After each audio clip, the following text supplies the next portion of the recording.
Okay, so range of solubility. So the degree to which a solution is soluble is dependent upon the strength of attraction between the solute particles and the solute particles and a given solvent particles.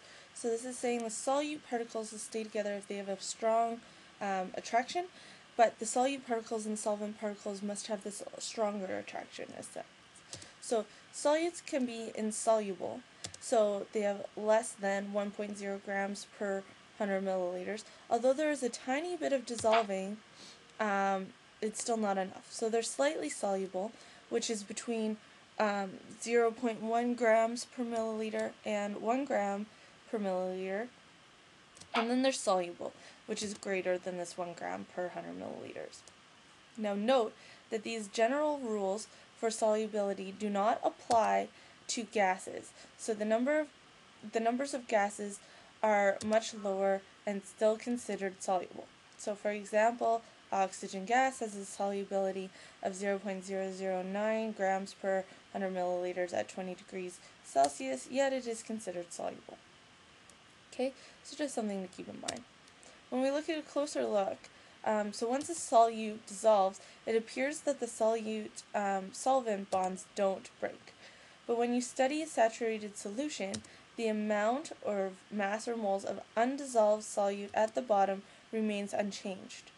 So over time, undissolved particles become dissolved and dissolved particles crystallize. So a saturation solution is said to be in a state of equilibrium. Equilibrium occurs when a process of dissolving and a reverse process of crystallization take place at the same rate. Okay, so particles are dissolving and crystallizing at the same rate, creating this nice equilibrium.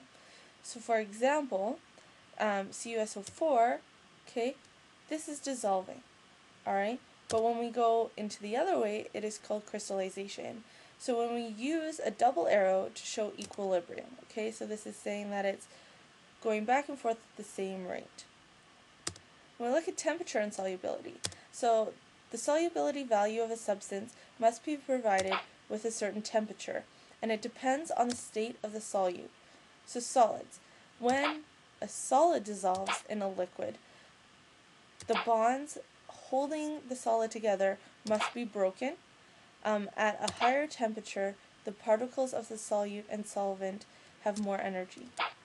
As temperature increases, the solubility of a solid increases. Okay, this is kind of the idea of like tea, right? Like